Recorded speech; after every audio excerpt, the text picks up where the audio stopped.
We are back with another episode, and today we're talking about fasting and scientists. So, people like me. I am a researcher. I love research. I was actually called the relentless researcher by a friend of mine on LinkedIn, which I think actually sounds really good. I should actually make a t shirt like says relentless research. No, I'm trying to be Matt D'Avella here as well. But in any case, I am digressing because I'm super excited for today's episode.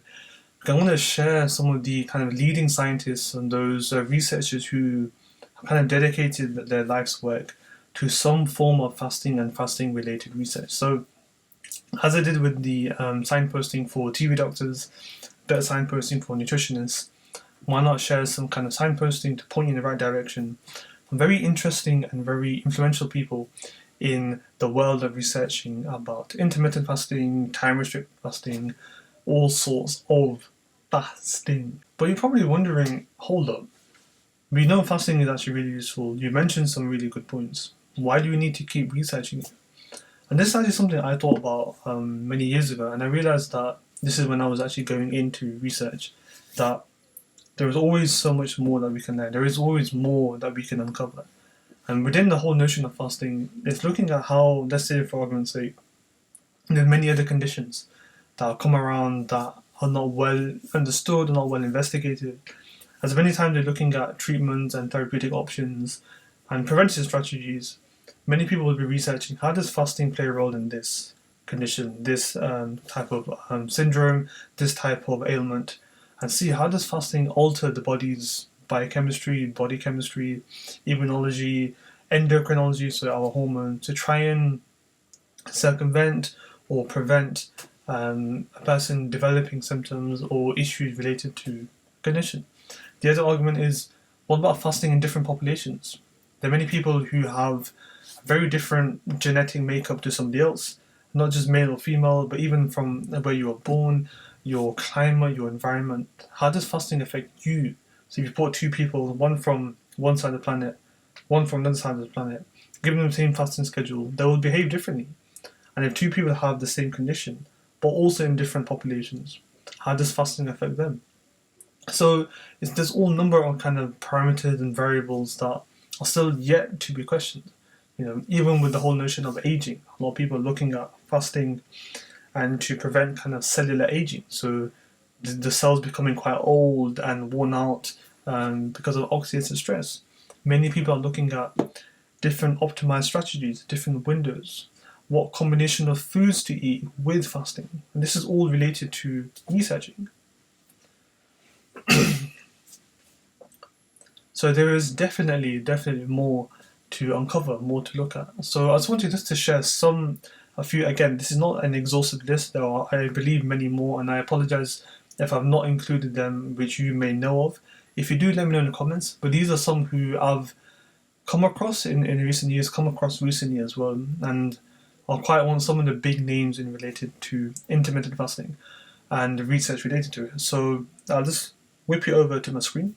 So as you can see on the screen, we're starting off with the FrancoisWilhelmi fasting clinic, and it's actually run by a team led by Dr. FrancoisWilhelmi de Toledo. I think I've pronounced it right. I apologize if I haven't.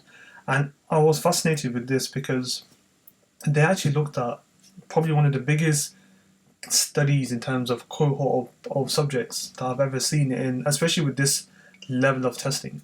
Now, they looked at nearly 1,422 subjects over a period of that many days in 2016, but it's the level of testing that they did for each of these subjects. It's not just getting them filling questionnaire or one blood pressure and that's it.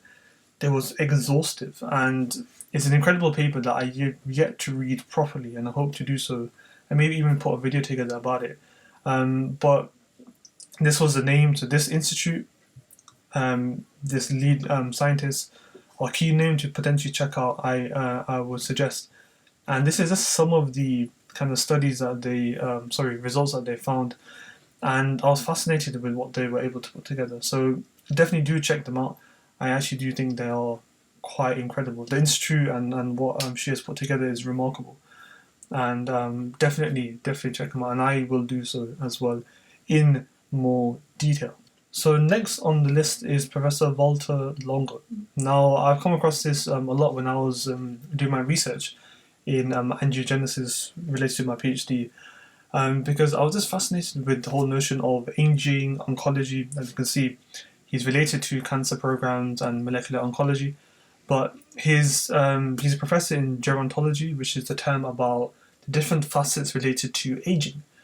And he has been also a key instrument in terms of research and advocacy about fasting and its ability to help reduce cellular aging, cognitive aging.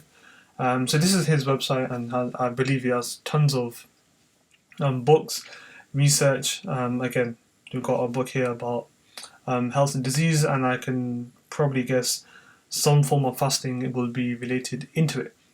So definitely do check Professor Walter Longo out as well. Another person on the list, which is actually quite recent for me, I've never come across this person as of recently, is Jason Fung. Now, he again is an author looking into many aspects, but one of the key things you should see here is intermittent fasting, and especially trying to reverse type 2 diabetes, which in my opinion is a much needed form of research, because yes, there's type 1, type 3, type 1.5 that we've discussed in the diabetes episode, but especially with type 2 diabetes, where the cause is due to kind of insulin dysfunction due to chronic glucose intake. Reversing it through fasting is a very, not simple, but very useful strategy that should be employed more and more. I'm glad to see people like Jason Fung is looking into that. But again, he's actually an MD, a leading expert in intermittent fasting.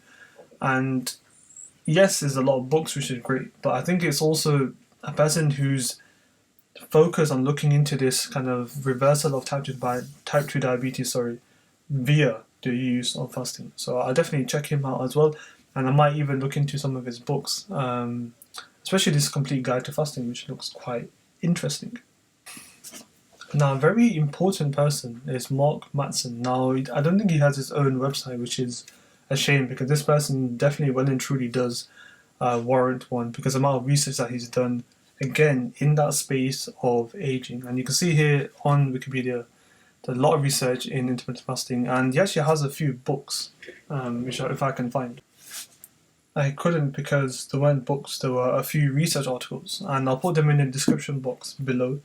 But again, somebody who's kind of focusing on neuroscience and cognitive aging is very interested in intermittent fasting to help that. And this is what Professor Matson is looking into, and I'm amazed to see somebody's looking at those two, kind of connecting those two elements, and looking at his life work as to how does intermittent fasting, I'm sure he does other research of course, but how does intermittent fasting affect aging of the brain, essentially, aging of the neurons. So I generally urge to have a look at him.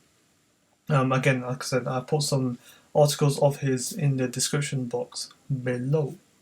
Another person, as you can tell by the screen, somebody who I admire quite a lot, who's done a lot of advocacy on this, especially with some of the work he's done on the news, on kind of television programs, to try and share that to the wider public, is Dr. Michael Mosley. And let's not forget that although he's a presenter and a TV host, he's also has quite a big research background from his kind of medical days and the ties and networks that he has, which is why he's got a few books which I've thoroughly enjoyed reading.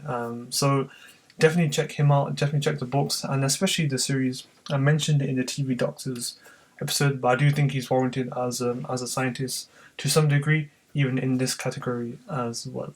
Another person I came across quite recently is Professor Panda over here, who's looking into regulatory